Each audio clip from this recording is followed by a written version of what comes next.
Hi all, வணக்கம். Welcome to NC packs. Friends, இந்த தடவை நம்மளுக்கு கிடச்சிருக்க ஆர்டர் 5th ஆர்டர். ஸோ இது என்னோடய சக்ஸஸ்ஃபுல்லான 5th ஆர்டருங்க.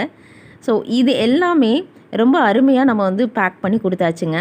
ஸோ என்னடா 2 முட்டை இல்லை, 4 முட்டை இல்லை, 3 முட்டை இருக்குன்னு பார்க்குறீங்களா? ஆமாங்க, நம்மளுக்கு கிடச்சிருக்க ஆர்டர் பார்த்திங்கன்னா 3/4 kg, அதாவது 1/2 kg ஒரு கஸ்டமரும் 1/4 kg ஒரு கஸ்டமரும் ஆர்டர் பண்ணியிருந்தாங்க.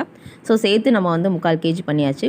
ஸோ எப்போயுமே இந்த நம்பர்ஸ் நான் மென்ஷன் பண்ணுறது ஏன் அப்படின்னா, எனக்கு அது ரொம்ப பெரிய மோட்டிவேட்டிங் ஃபேக்டராக இருக்குது. ஸோ என்ன மாதிரி ஹோம் பிஸ்னஸ் நியூ பிஸ்னஸ் ஆரம்பிச்சிருப்பாங்க இல்லைங்களா, ஹோம் பேக்கர்ஸ், அவங்களுக்கு எல்லாமே இந்த நம்பர்ஸு ஒரு பெரிய ஒரு மோட்டிவேஷனாக இருக்கும். ஏன்னா மற்றவங்களுக்கு அது சாதாரண விஷயமா இருக்கலாம், பட் நியூவாக ஒரு விஷயம் தொடங்குறப்ப அது ரொம்பவே சக்ஸஸ்ஃபுல்லாக போடுறப்ப ரொம்ப சந்தோஷமாகவும், சின்ன விஷயம் வந்து மேட்டர்ஸ் அ லாட். ஸோ அதனால தான் மென்ஷன் பண்ணுறேன். ஸோ எப்பயும் போல் கிரிங்க் டாப்போட சூப்பராக ஃபஜ்ஜியாக நம்மளுக்கு வந்து ப்ரௌனி வந்து ரெடி ஆயிடுச்சுங்க. ஸோ நீங்களும் என்சி பேக்ஸில் வந்து டேஸ்ட் பண்ணணும்னு வச்சிங்களா, கிவன் வாட்ஸ்அப் நம்பருக்கு ஆர்டர் ப்ளேஸ் பண்ணிக்கோங்க. தேங்க்யூ.